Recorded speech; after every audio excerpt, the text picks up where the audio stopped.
What's up everyone, welcome back to the channel. Thanks for joining me on another video. Today's video, we are talking about the Sig P365 Spectre Comp, which is that.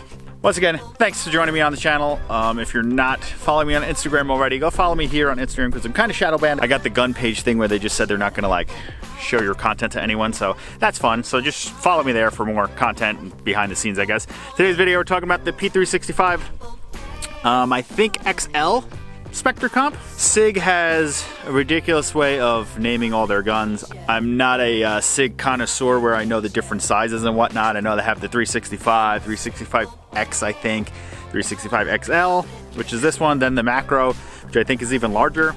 So I actually just turned the camera around because the wind is kind of coming from that way, so hopefully this stops any wind noise that is possibly happening. But 365 Spectre Comp, let's get into it.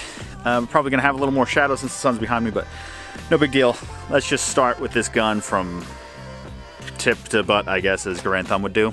First thing on your slide, so if you're not familiar with this, this does have an integrated comp on it at the end of your slide. So your barrel is actually that short. Your barrel ends at just about the sight right there. Then you have the little expansion chamber or comp, whatever you want to call it, at the end of your slide. That's supposed to help keep muzzle flip / recoil down. Does do a pretty good job at doing it. It is a very small gun, still a little bit snappy, but a lot of it is mitigated with this compensator on the end of it right here. So it is a plus using this. Moving back a little bit, you do have night sights, some sort of night sights, I don't know what they call them. They do glow in the dark at nighttime. I know that for a fact because when I get up to go to the bathroom in the middle of the night, I do see them glowing. So on this one, we do have the EPS carry mounted on here by Holosun. I believe it is a direct mount, but I did have to buy this plate because the screws that came with it were a little too long, so you needed the plate to raise it a little bit, or you could just get shorter screws, but plate was a little bit easier to find for me. Then the barrel, I forget what they call this coating, gold nitrate or something like that. This is a Sig custom shop build. You do have the gold nitride, I think they call it. Then your trigger is the custom shop trigger, which still is not the greatest. We'll go over the trigger pull in a minute. Not a big fan of trigger pull on this or my P320, but not a big deal. When you're shooting, you really don't notice the difference. Then moving down to your grip module. Grip module comes laser stippled from the factory, is pretty nice. You do get a nice grip on it. No complaints there. So now that we went over the quick stats of your gun, you obviously, since this is a Sig P365 and your P320, you do have the fire control unit that you can remove, put on other grip modules, or your slide barrel stuff are interchangeable. So I guess if you really wanted to compete and like carry optics or something on USPSA, you could actually just throw a longer barrel in there, so your barrel comes to the end and then you're no longer comped, and then you could run it in carry optics. I'm not sure, I'm not a USPSA expert, so I wouldn't know for sure. Don't quote me on that one, but in my mind that works. So the price of this gun was, at the time when I purchased it, I believe it was $1,300, which is pretty damn expensive for a gun. I think the prices have come down since then. Not sure if they offer it in this black and gold anymore. I know they do offer it in a coyote tan, I believe, an FDE, or if it's just FDE. It's a tan color, peanut butter, whatever. That's the new version of this. Don't know if it's offered in this anymore, but at the time it was pretty expensive, considering also that you could get a macro. The 365 macro was, I think, $800 at the time, and with the macro you get a 17 round magazine. With this you do only get a 12 rounder. Grip wise, it is basically flush with the edge of my hands. I have like extra large hands, extra large glove hands, and you are pretty much flush. I do have a little bit of an overhang. I haven't pinched the meat of my skin with the magazine when doing a reload, so I guess it's like the perfect size, but could be a little bit larger in my opinion for me. Just get into some pros and cons of this thing, because there are plenty of videos out about these things already. So this is a pro and a con. This thing is tiny. So pro, tiny. If you want to conceal it, you throw it in your holster. Basically just invisible. At the same time, I do carry an MMP 2.0 compact, and in my tier 1 MSP holster, this kind of disappears also. So that smallness that makes it disappear is not that beneficial for someone like me. The con of it being so small is that it's so damn small that just when you go to present, I mean, I don't have the greatest holster for it right now because we're kind of deciding, this was more my wife's gun and she was deciding what she wanted to use to carry it. So the downside of it is it's hard to get like a good grip when you go to present.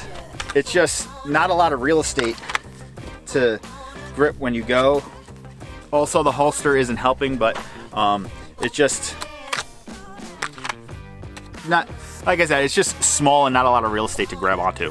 As you see, my finger here is almost at the end of the slide. And now if we go to present, with my grip, I'm almost at the end of the slide. So if this was just a regular, whatever model it would be that would end right at your barrel and not have that little bit of extra slide, my finger would be right at the end of the barrel, which is not ideal.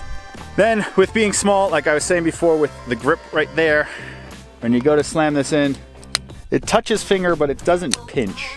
But when you go to drop the mag, the meat of my hand kind of holds it in place when I drop the mag, so I have to make sure I move my hand out of the way to get it to drop. Let's get into some shooting. I don't have a spare magazine holster, sidecar, whatever, like my tier 1 that has a little extra spot for spare magazine. I do have a little Duramag thing, which, if you're not familiar with, is just a little magnet with the belt clip. Hold your magazine, and then you could clip it to your pants, and then you just have your spare magazine basically in your pants pocket. So let me get these magazines loaded up, and let's just run a couple different shooting drills, I guess. Side note, magazines, small magazines, pretty hard to get that 12th round in. Have done it plenty of times where they should be broken in by now, but I feel like it's getting a little bit easier, but still after a while, still pretty hard to get that 12th round. Gonna run a couple build drills. Not going for like any fast times, just getting a draw, firing off 6 rounds, see how that is. So we're just gonna run like 2 of them, see how that goes. Then we'll probably do some 1 reload 1s, see how this goes. Not going for speed here, because it is a SIG and don't want to shoot my balls off.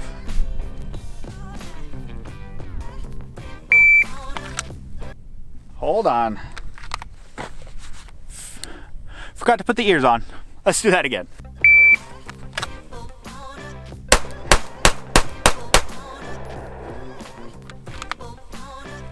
All right, that's a 411. Let's do that one again.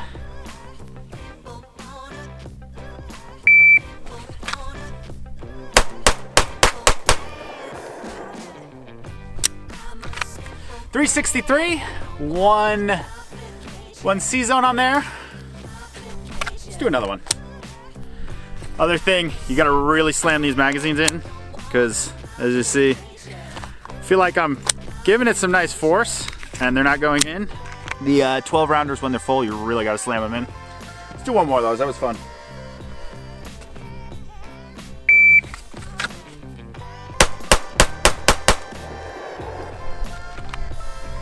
All right, 341, 2 C zones on that. All right, we're gonna load up for some 1 reload 1s. I got round in the chamber, spare mag on the little Duramag clip over here. Just run like, I don't know, a couple of those.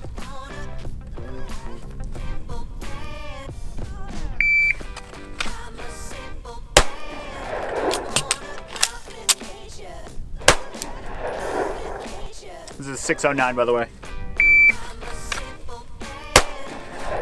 Oh.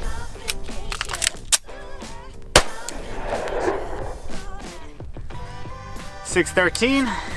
If you see on that one, I normally reload from appendix, so you saw I went for where my mag usually is.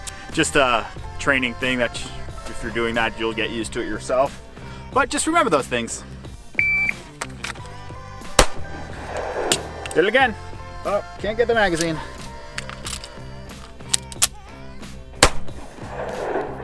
So after some shooting of the gun, again, just to refresh my memory of everything, recoil, not that bad actually. With the comp, definitely does mellow it down. Size-wise of the grip, not the greatest. For me personally, if you have smaller hands, it will work out for you a little better, probably. I just saw a couple times when I was doing the 1 reload 1s, I was going to grab my spare magazine from the appendix where it normally is with my other setup.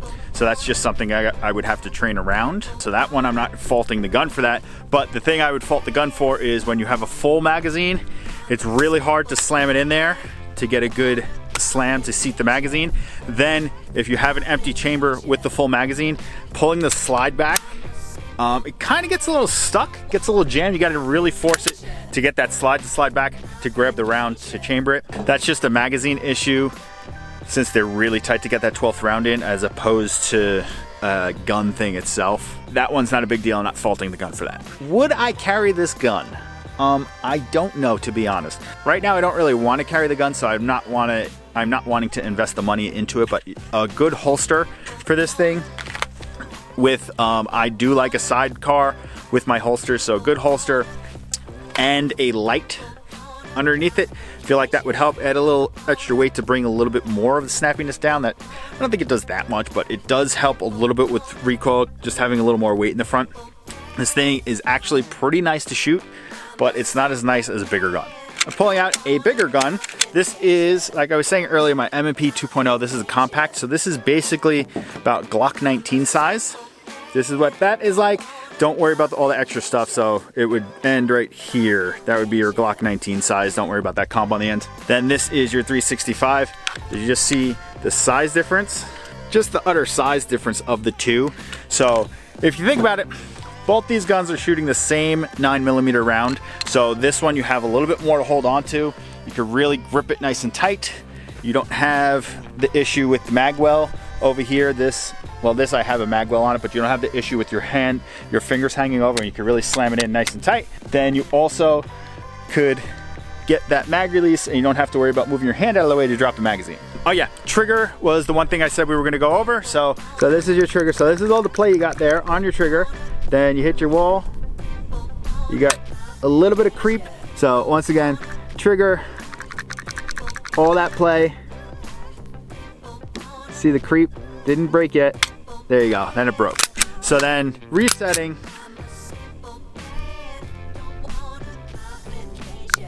Got a lot of movement before it resets. Then you're right at the wall again, which is nice, but you have that little bit of a creep before it snaps.